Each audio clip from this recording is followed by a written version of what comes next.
get started. Thanks, Liz, and welcome everyone. Absolutely thrilled that you've put your hand up as interested in being involved in Manna Institute, and thrilled to welcome you to our growing group of researchers across the research lifespan, across all of the different partners. So today really is just to give you a little bit of a background to Manna Institute.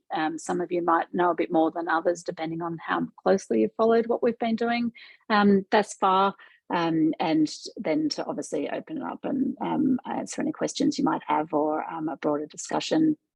So my name's Myf Maple. I'm Director of Manna Institute, Social Work Professor at UNE.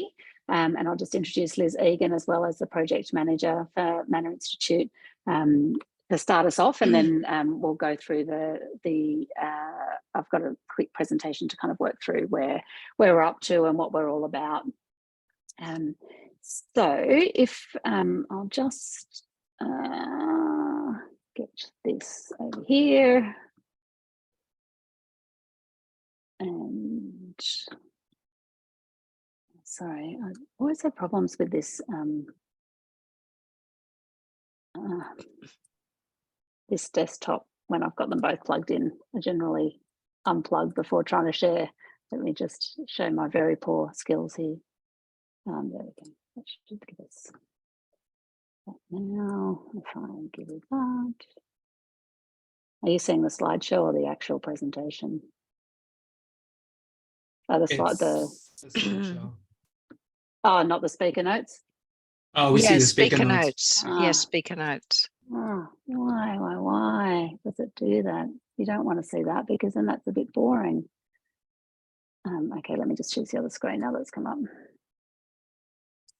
There's something wrong in this setup. How's that going now? Excellent. These things should come easily, and they never do.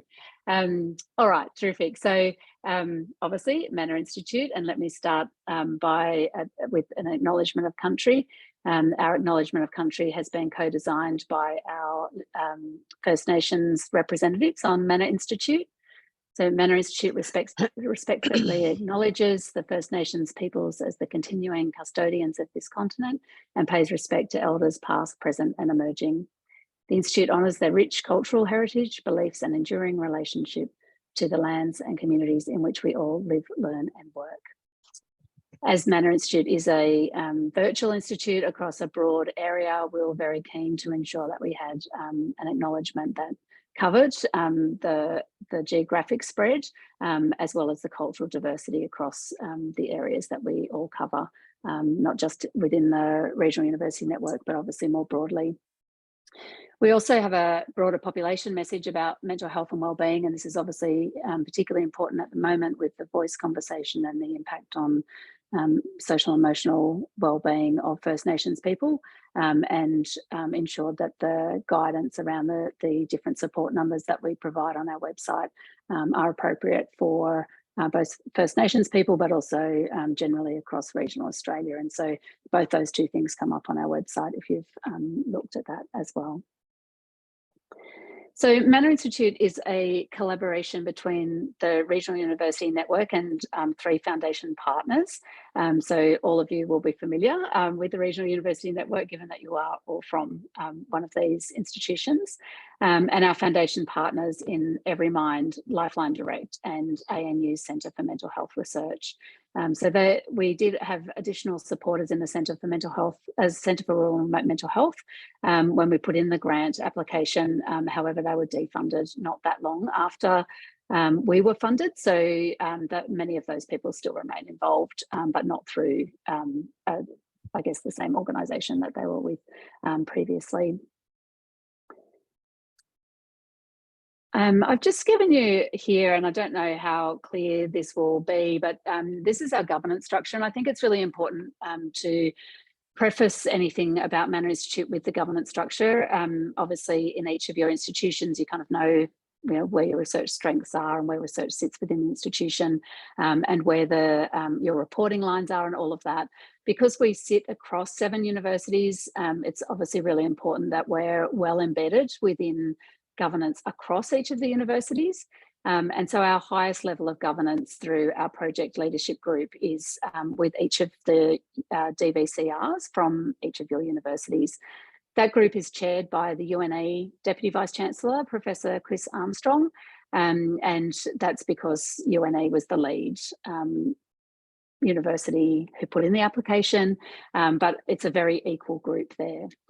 Similarly, our governance group is each of the project leads from each of the universities, and so you will have obviously heard from them, and as well as the expression of interest for you to join will have come out probably through them as well, and other information about Manna Institute. So they were chosen by each of their respective universities to help write this grant application, and then obviously became CIs on that and make up the governance group.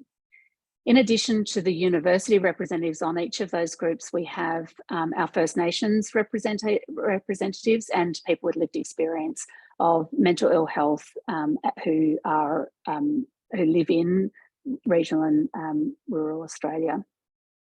We also have representation from each of our foundation partners, whether that be the directors of those organisations on the highest governance group or the research leads on the management group. So in doing that, we obviously really wanted to make sure that we were well embedded, because one of the risks obviously of doing a project like this is to set something up that just doesn't get the internal support across so many different institutions with so many different priorities. And I would say that we are very lucky to have amazing support from each of your Deputy Vice-Chancellor research and when and as needed. So certainly feel assured that Manna Institute is getting really good support in each of the organisations as we try and build this virtual institute. Underneath the governance, we have essentially 4 activities, and this is the way that the grant was written, but as all of you will be aware, as you develop up a grant or a project, it starts to morph over time, but this is the way in which we report to government under the 4 proposed activities. So the first activity is the virtual training platform. And that's really where we have all of our early career researchers, our HDR students, our mid-career researchers, senior researchers, people who are interested in from the community in research, joining together to better understand the sorts of needs of regional Australia, in terms of mental health and wellbeing, leadership, growing careers, keeping great researchers in regional Australia to tackle these issues around mental health and wellbeing. We also proposed a First Nations Academy, which is developing slowly. We have identified HDR scholarships from some of the universities. We're still trying to fill some of those, and obviously these things take time. And so we're really working very closely, particularly with CQU, who have an amazing First Nations Academy, and we're using some of the strengths that they already have and complementing those strengths.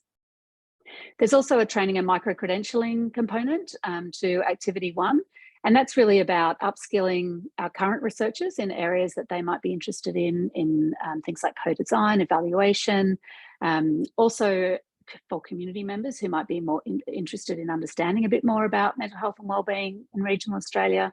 So there's a whole lot of activity in that Activity 1, and that's a really broad platform.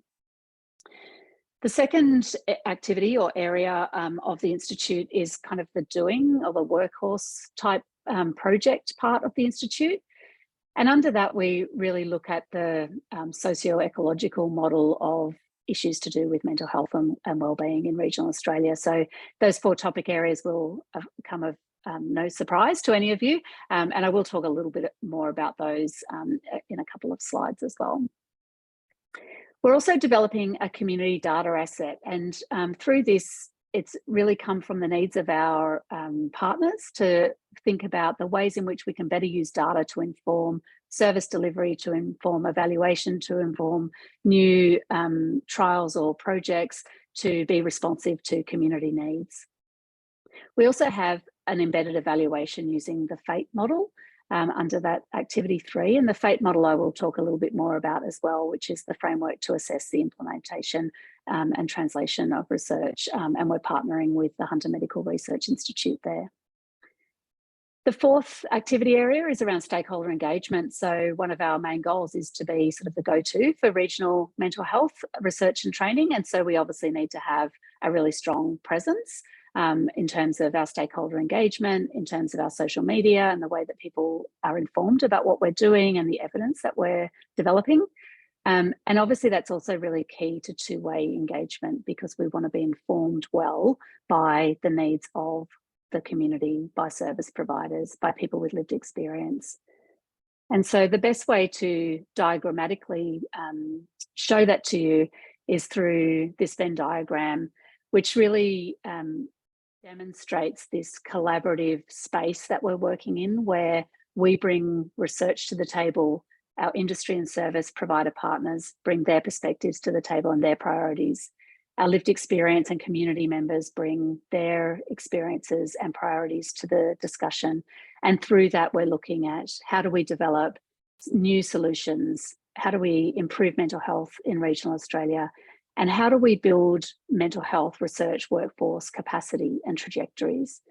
And that's super duper important, because we obviously have all experienced training up amazing young researchers who we lose to the group of 8, who lose their regional focus, who might be isolated and aren't well connected, and so move on to get those connections.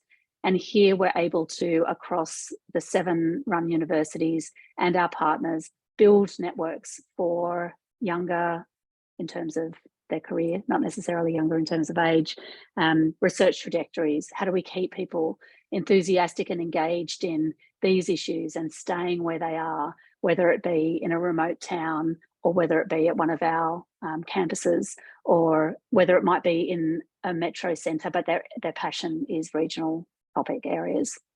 And so we're really talking to that mental health workforce development, but for us it's around the research workforce development, as well as the needs of mental health workforce within regional Australia. And I'd encourage you all to go, if you haven't yet, go onto the website and have a look. There's a really lovely 2-minute video explainer about Manna Institute. There's profiles on all of our researchers and partners so far. And I'll talk a bit more about developing those up for yourselves as well, so that you can profile your own work and your connection to Manna there. So what we were funded to do, as I've said, there's these, the topic areas that we were funded, but what we're being assessed on is these items. And so obviously it's important to keep doing the doing, but also be focused on our KPIs. So I thought, given that you're all senior researchers, it's important to flag for you what it is that we're really trying to achieve underneath these goals for individual people. Collectively, what we want to achieve includes this data asset. So part of our funding program is about a social return on investment and commercialisation. It's obviously really difficult to commercialise in the mental health space. And so one of the areas that we're doing that is commercialisation into the social domain through this data asset and this tool to help people collaborate to ensure that involvement in end users and responsivity. It also allows a facilitation of blue sky thinking and those embedded solutions. And so that's one of the really key areas of Manna Institute, is working around how do we better use existing data and how do we facilitate use of data for our partners and for new partners going on into the future. Obviously, the others on that slide are KPIs that are not surprising around growth in publications, but also in joint authorship, so particularly across institutions and around mental health related field of research codes. An 20% increase in category 1 and 3 grants over the first 2 years, and then doubling that into year 3. And then a positive return on investment, and that's partially being measured through the FATE evaluation, which I'll talk through as well. The next area that we're being assessed on is the growth of our researchers involved with us, and that's really where you're starting to come into this, as well as our ECRs, our MCRs, and our research students. So this is we have a minimum of 65 researchers. We're up to maybe about 40, I think, now formally. associated with Manna Institute. Obviously, everybody brings their own lived experience, their own passion projects, their own track record, some longer and some shorter. You obviously bring that senior researcher view with you and your experiences with mentoring others, with grants, with your own track record and your ideas going forward. And so you're really important to us, and your contribution to Manna Institute will no doubt be invaluable. But I'd also say that our HDR students who are just beginning are incredible and have an amazing diversity of skills and experiences, as do our early career and mid-career researchers. Through our lived experience group and our First Nations group, we also have the most amazingly rich and diverse group of people who are sharing with us their experiences and interests, but also getting involved in using their own skills, whether they be research or from their own lived experience perspectives, into our grants and our developing ideas into our research. So there's fantastic opportunity to keep growing and embedding that way of working collaboratively across the Institute. So I mentioned the internal evaluation and the FATE model. So this is the overarching project logic or logic model for Manna Institute. We're obviously refining this at the moment. It's very broad brushstrokes, and this is based on our initial funding. So you'll see, those of you familiar with logic model approaches to evaluation, the same kinds of columns that you would usually see in terms of demand, aims, activities, or programs, outputs, and end users, and really thinking about what is that impact and why are we doing this? What would we hope to see at the end? And then what sort of metrics or data collection will help us measure those intended outcomes and impact, and for who is this of benefit, and obviously the end users there. So as we move further forward, particularly with the Hunter Medical Research Institute and those engaged in the FATE evaluation, we'll be narrowing down onto each of the different areas and developing logic models for each of those areas, and thinking in more detail about the longer term impact, what can be measured, what's more difficult to measure, what sort of data needs to be collected, what routine data can we use, etc.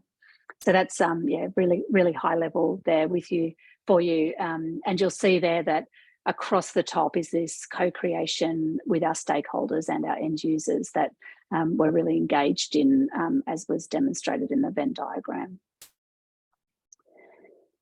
So where are we up to in this 3-year funding? Essentially, we're up to where the kind of golden line is in the middle there. There's a lot of work to do. There's a lot of work that's been done. I would say in summary that we've kind of moved from the startup into implementation. And whilst we're in implementation, the CIs are also then looking forward to sustainability into the future. So we're already working on what funding will be needed post this initial 3-year research collaborative fund. There is the potential within our head agreement for a further 2 years funding, but there's obviously been a change in government since we were funded. So we're still not 100% sure what that will look like or how that will look, but obviously like any good business model, we're looking for diversified funding across a number of different areas.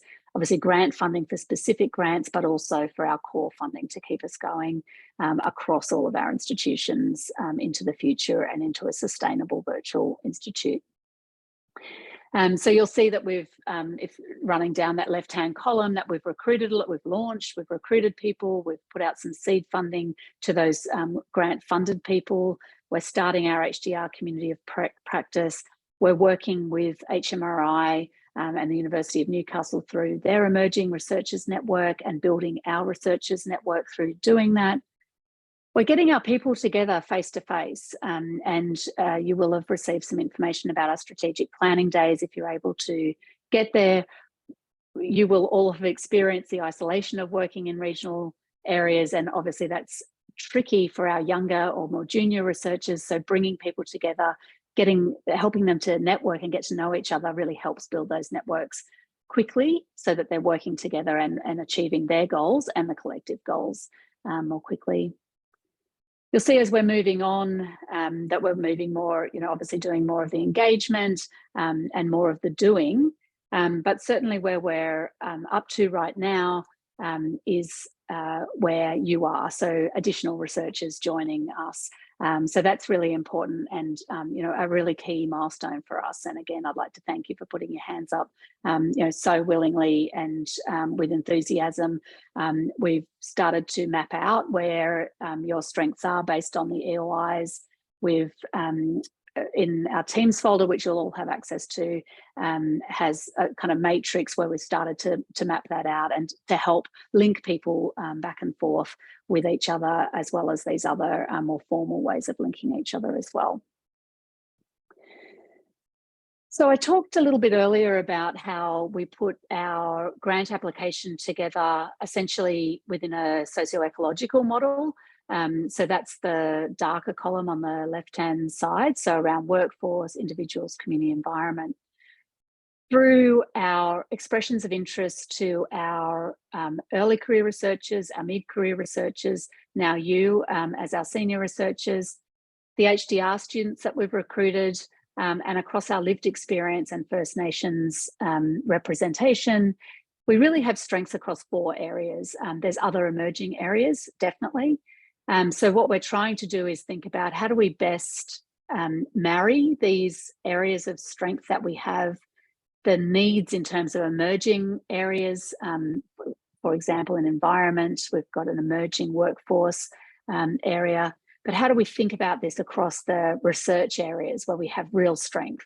The topic areas on the left-hand side that sort of sit into that socio-ecological model really have to fit within everything to do with regional, rural and remote Australia and mental health. And then the research topic areas are the areas of strength.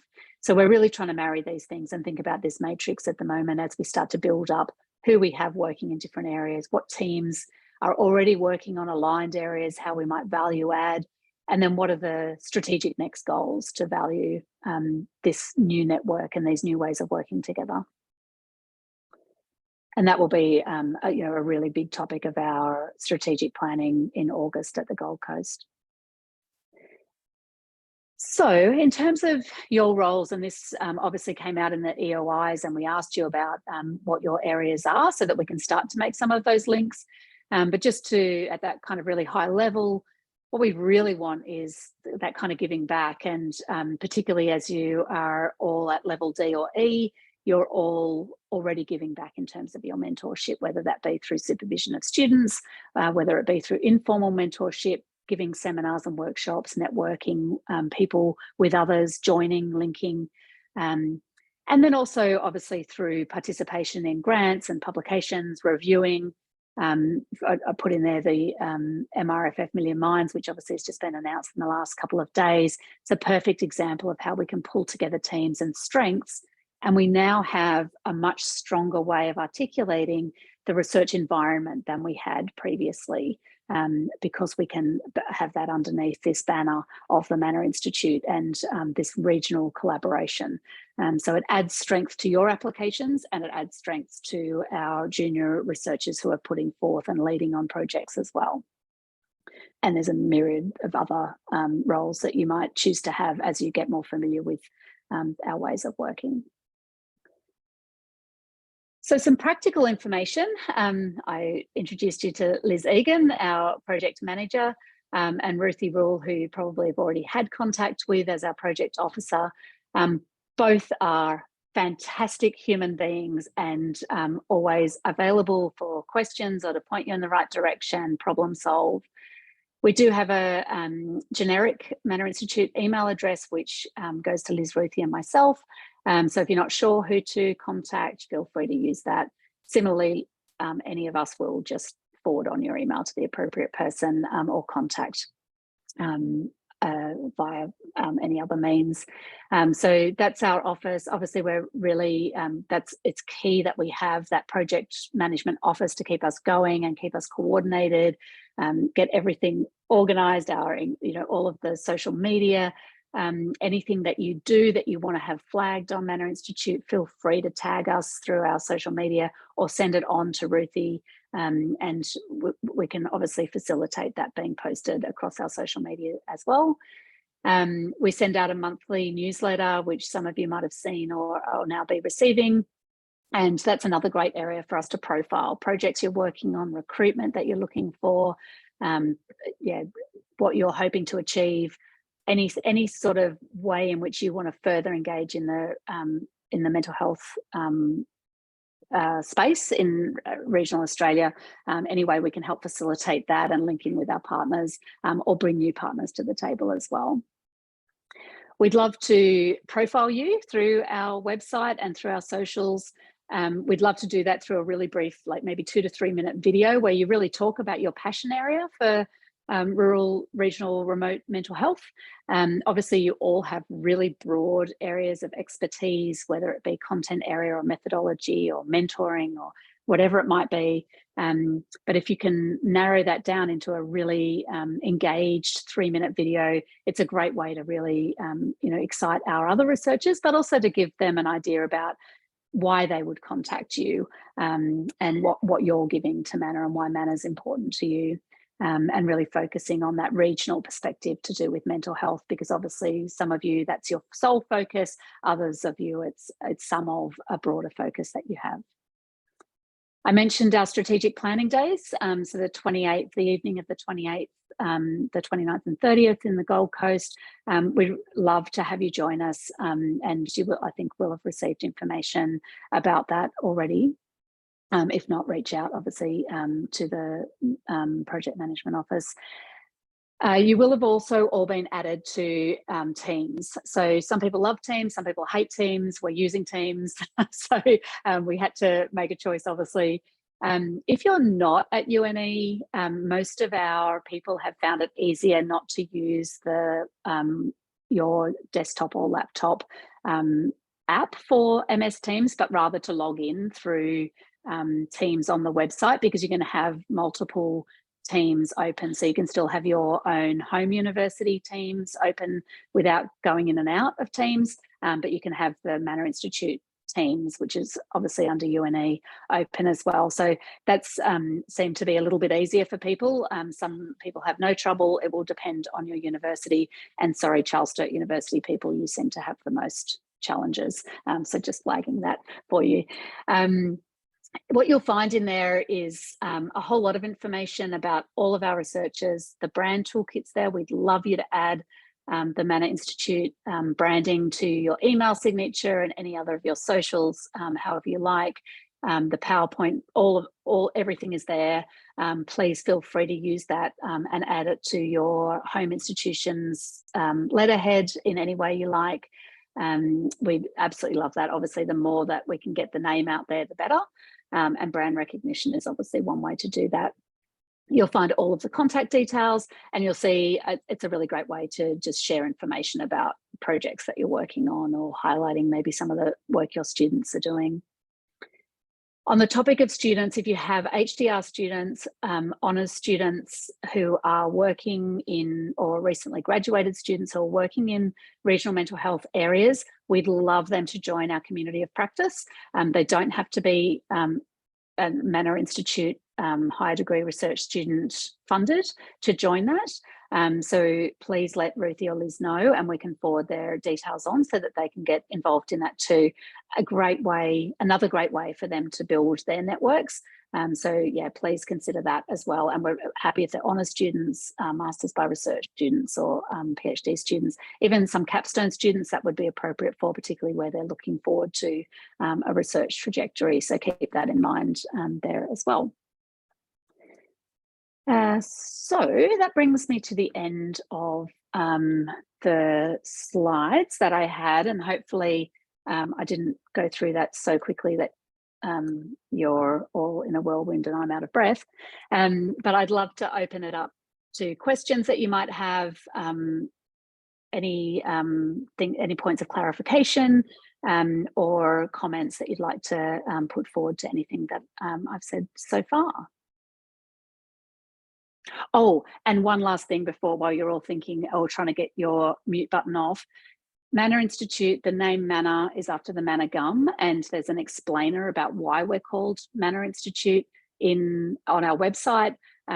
Please have a look at that. It's also in our prospectus, which you're very welcome to share around as a PDF in any way you like, or we can send you physical copies. It's not an acronym. So if you ever try and work out what the acronym is, you could make it up to anything that you like. That is MANNA, but it's actually after the gum tree Manna. And so it's not in capitals. It's just Manna Institute. So that's just a bit of a bugbear when we get Manna in, and then we're asked obviously about what it stands for. And yeah, so have a look at the explainer. It's a really lovely way of describing what we're doing and why we're doing, and why that brand and visualization is important. John, I can see you've got your hand up. Thanks, Myf. That's really great, and I think really exciting. And thanks for the explainer around Manna. I don't know if anyone remembers the old Amiga game called Populous, but that's what I always thought of when getting the Manna points on that game. But anyway, to the point, I guess the HDR community of practice really interested in getting as many of our people involved as possible. Same with the ECR, and I think what our university has done historically when providing names is focus only on those with an FOR code specifically focused on mental health. And I'm thinking of some of our HDR students, for example. We've got a woman doing an incredible project on group visits for women with endometriosis, and part of that's about expanding into regional populations. She's done studies in Lismore as well as telehealth to actually reach out to those groups. But the FOR codes are neither mental health nor regional, even though there is a very strong element. And same, we've got an ECR doing food and mood stuff as well. So in her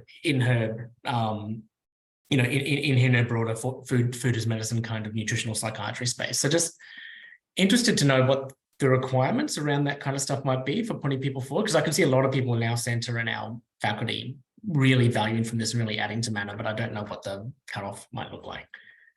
Fantastic question, John. And from our point of view, we're inclusive, not exclusive. So we would love to have people who are interested. Obviously during the kind of setup phase, it was important to keep it limited around expectations of what we could provide at the time. And so this is really where we're moving from that startup to implementation. So certainly with our HDR community of practice, really happy for you to send out the information in any way that works and will be distributed through your organisation.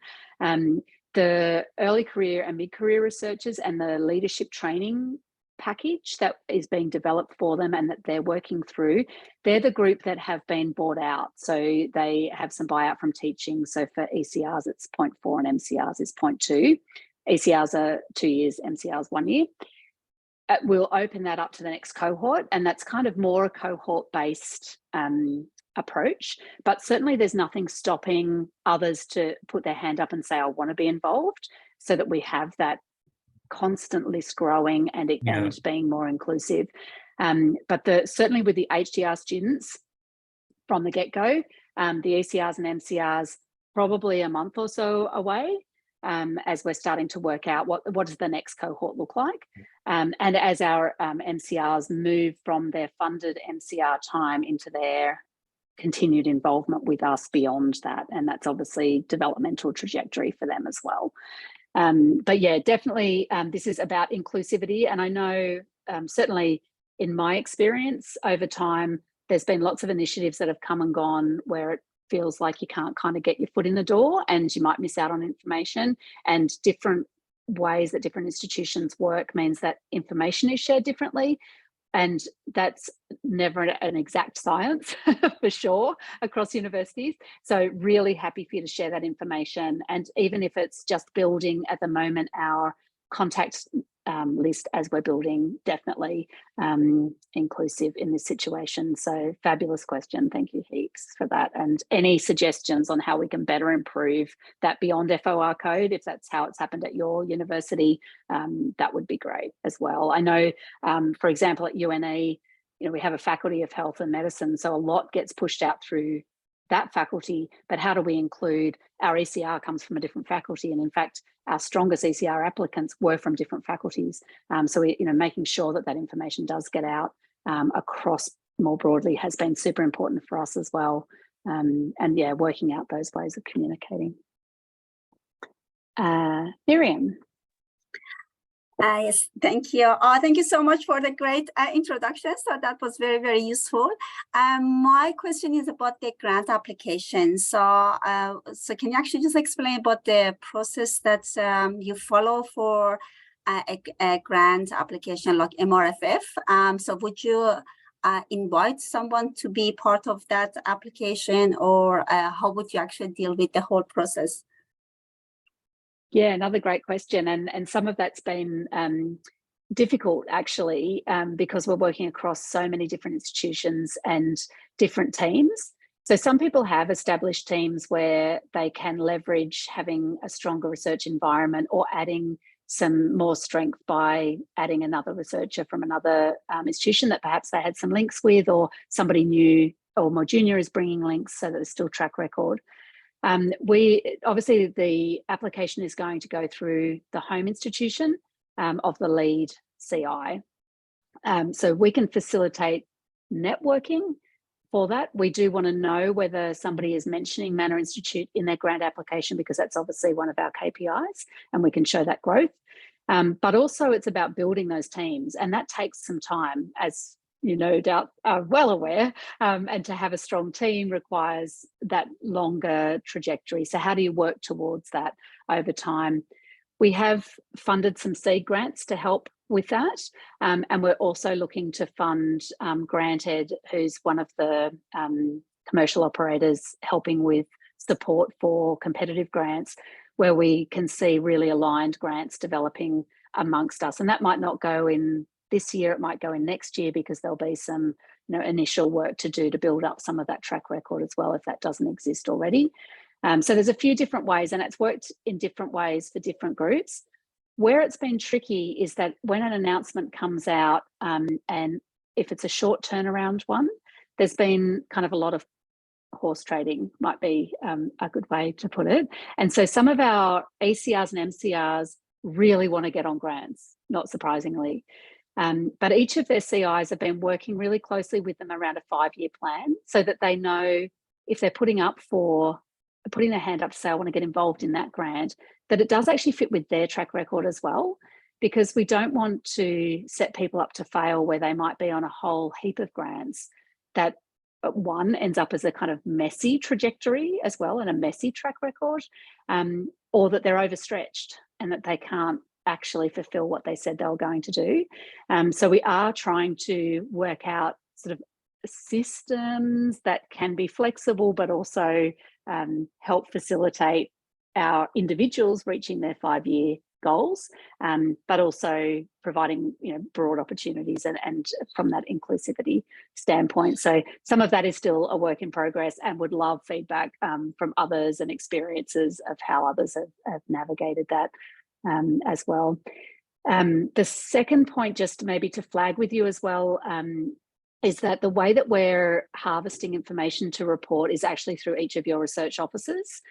So at key points through the year, it's actually at the end of the financial year, your research office is being asked to collate grant and publication and HDR supervision of students that relate to these topic areas, rather than individuals having to do that, because one, it would be like haphazard at best, time consuming for each of the researchers, but it also adds that extra layer of transparency when it's coming through the research office. But if you can flag with us when things are going in, just even CCing or BCCing the Manna Institute email address, that helps us to keep a tally as well, so that we can see where people are involved in between those kind of longer lag times through the research office. Melissa. Thanks, Myf. Hi, and hi, everyone. My question kind of relates to what John said, but it also about interdisciplinarity, and it also relates to something that you just said about messy trajectories. and the messy trajectories that come with interdisciplinarity. So you also said something before about, this is all being done within a social ecological model. And social ecological models kind of by their nature imply interdisciplinarity. You've got to bring in things that are outside the standard health domains. I guess I'm an example of that. I'm a geographer and a river scientist, and I work on natural hazards, but I also collaborate into projects that look at sort of the human environment dimensions. So I was just kind of wanting to make an observation and maybe a suggestion that could be the first workshop, or a first workshop, is that how to frame and navigate this idea of the social ecological model and what that actually looks like in terms of regional, rural mental health research. Because it gets messy. It brings in all sorts of understandings. It brings in all sorts of different things. So I really, like the idea of thinking through that social ecological model and how it applies in the Manna Institute.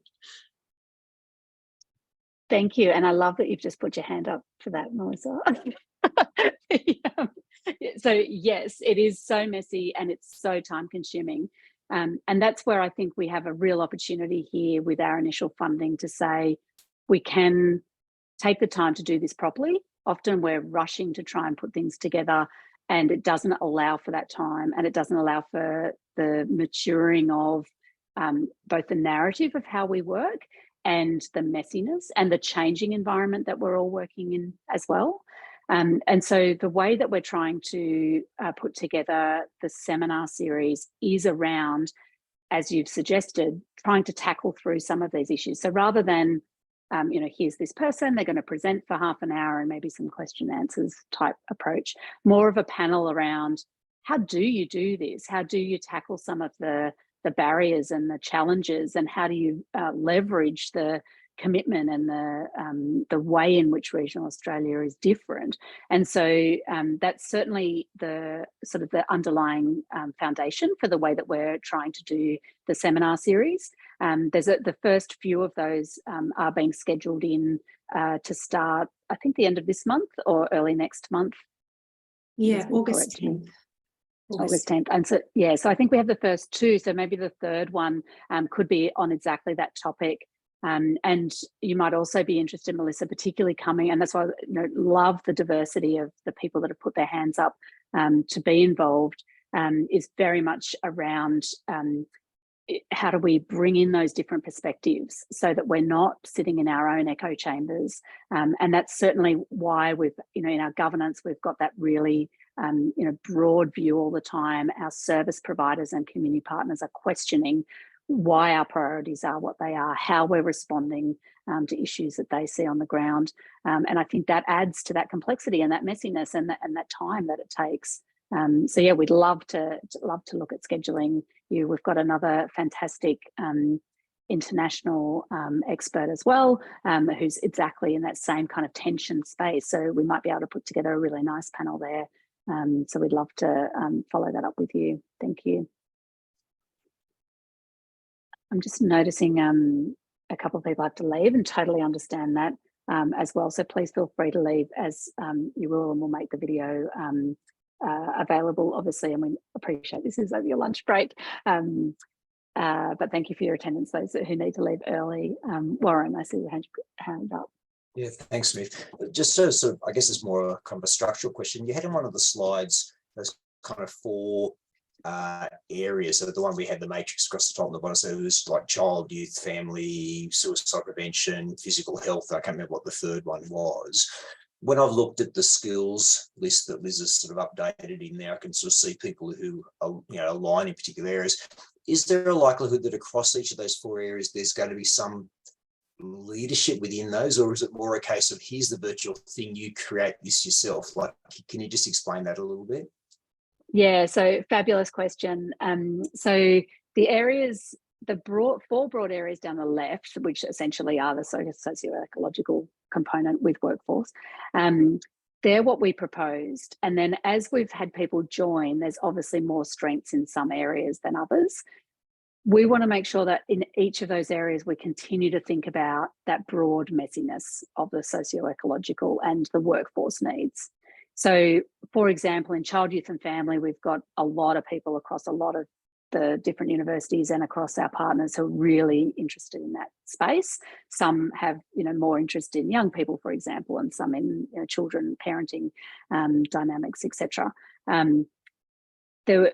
We need to make sure that those 4 areas don't get lost. So definitely there will be leadership, and there's some really strong leaders across those 4 areas. And that's going to be very much part of our ongoing conversation at the strategic planning. What it doesn't do is, essentially what it does do is say, here's the areas of expertise that people are already working in, but it doesn't highlight some of the emerging areas. So like somebody earlier, maybe it was John, talked about the kind of mind-gut connection, for example.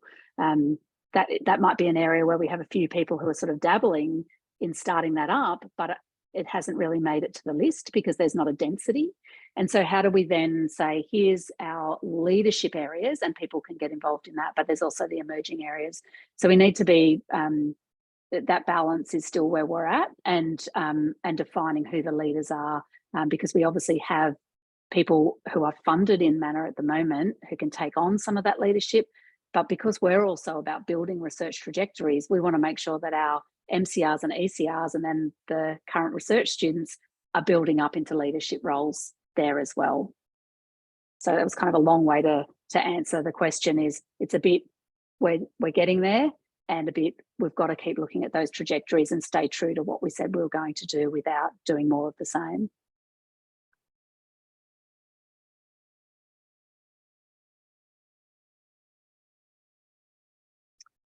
Do we have any other questions? I'm really happy to let you go early so that you can have a quick lunch and bathroom stop before your next meeting, but also want to obviously give the opportunity to clarify anything.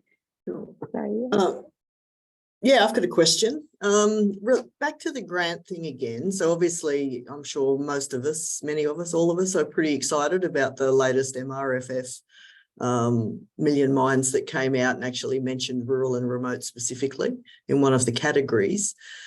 So it's not really clear to me, like if I have a grant idea, should I come to you guys and say, I'm going to do this, can we put out a call and see if people want to collaborate, or, like what's the practicalities of that? Because obviously you can only be on so many grant applications. Yeah, thanks. And I should have mentioned that too, on the, you can only be on so many. That is where we've also had a tricky situation happen already. So I think that so we don't have a process for it. There will be some people who will want to put out a call to say, I'm developing this up, I have a team, but I'm looking for others who might be interested in coming on, whether they're an AI or in some sort of consultative role or as a CI, depending on track record and developing the team and all of that. So some people will feel really comfortable in doing that in a closed open space, if you like, like it's closed to people who are invited into the team space, or to direct your request to individuals based on their the information that they've given to us already.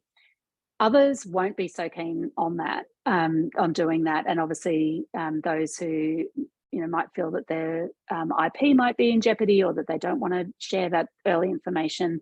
And some of that will be a personal choice or a team choice. And so we kind of have to respect that there will be different ways of working. But our challenge is how we ensure that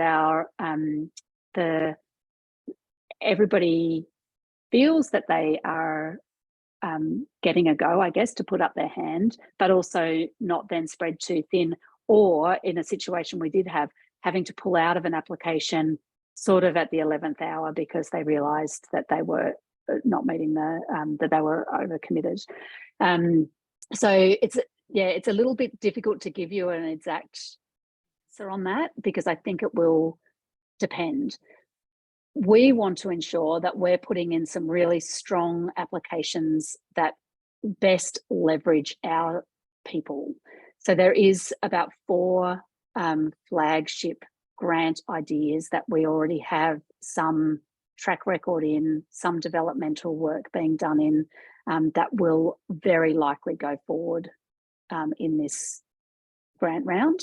And so that might be about the people leading those coming out to the broader group and saying they're looking for people to be involved, because we already have some of that. And so bringing some extra people in will be a little bit easier. But that's because that's the kind of initial group of Manna that have now been working together for a little bit longer. So again, it will be a little bit haphazard, I guess, this way still. And I guess I encourage people to be as open as they can and trusting as they can be within this space to help us move forward as we're trying to work out some of those challenges, I guess. So, yeah, all right. So we'll just work it out as we go. Yeah, that's fine by me. I guess another practical thing, I have a new postdoc researcher who started today on a clinical trial of a mental health substance use program, and I've got a new PhD student who will be joining her as well. And shall I just like send their details in or get them to sign up, or, you know, how can they become a part of all of this? Yep, so definitely send their details in. So that will immediately get them onto the mailing list. So they'll be part of the information that comes out as a first point of call. The new HDR student, definitely we would love to have them involved in the community of practice. And then the postdoc researcher, absolutely in that early career research group, in that next cohort, definitely. So it will be a little bit staged in that example, but certainly all of your HDR students open invitation to them at the moment. And if we've got the contact details of others, we'll pump that information out to those specific groups over time, but also through you as well. As new people join staff, you'll become aware of them. Often we won't necessarily always be in our own institutions, let alone across the institution. So yeah, definitely sharing that, their details would be fantastic at this point. Yeah, I'm super excited. It's an avenue of support for these people. Exactly. And that's really, I think, to be honest, the most exciting thing about this is that where we will have all experienced isolation in our research careers, I can almost guarantee it, being at a regional university, and to be able to know that there's other people to link with when you're early in your career or later in your career, it's still of benefit. And to be able to build those networks and to see those networks already being built amongst our HDR students and our early career researchers and our mid-career researchers is amazing. And like, I'm so envious that they're having these opportunities. It's just fantastic to see their ideas build and their networks build, and they're spinning off from that, which is exactly what we'd want to see. They're getting leadership opportunities that they wouldn't have necessarily had that will help them in their promotions in their home institution. And all of those things are just like really wonderful. And for us, being able to say that our research environment has this strength that we wouldn't have been able to have a narrative around before also helps. So obviously being able to say, there's this many researchers working together, we obviously have to keep updating it, with this much funding from these different sources over the last 5 years, with this much, spread of our work. That helps all of us as well. And that's an incredible feat, I think, of having a platform like this across our universities. And I hope that you're all able to leverage that, as well as those that you mentor and that come into our institutions, while Manna Institute exists.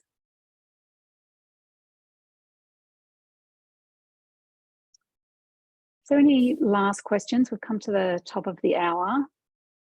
Actually, Myf, I just wanted to mention that we're in contact with all of your media and communications teams across the Run University network, and we are sort of trying to work closely with them and encouraging them to help assist us with stories, articles, collaboration stories, and about you and your different researchers related to Manna. So we are working with them. So if you hear from them that way, we are sort of trying to collaborate on that. So you would have seen we've featured Kim in our last trunk line, but it's certainly a way to help our researchers and our is for them to be able to read about you guys as well. And it's a chance for a little bit more depth than a quick 3-minute video, which we'd also encourage. So certainly if you get tapped on the shoulder, or if you're interested in doing an interview, please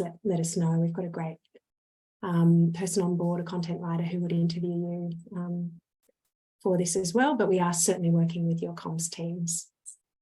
Thanks, Myf. All right, well, look, thank you so much, everyone, for joining, and thanks for those who will watch this later. And obviously, we're really happy to answer any questions, get in contact. There's, it's definitely not a perfect science. And I heard once years ago that a project is in its neatest form when you write the application, and then you try and make sense of it after that. And certainly this is no different. And obviously there's lots and lots of moving parts and lots of different ways of working and different experiences of working in this space. So we can all learn from each other. We're always open to suggestions. And yeah, really appreciate your interest and input and advice going forward. And if we don't have an answer, then yeah, we'll happily try and work on something. Generally, like everything, learning from our mistakes most of the time, but we're getting there. So look, thank you so much, and yeah, we'll keep being in touch, and definitely reach out at any time. And if you can make those strategic planning days, we'd really, really welcome your attendance there, and to be part of that conversation face to face. And it's a time, obviously, also for others to get to know you too, and for us to get to know each other better as well. So thank you for giving up your lunch break if you're planning to have one, and yeah, great to meet those of you who I haven't met before, and look forward to working with you in the future. Thank you. See you.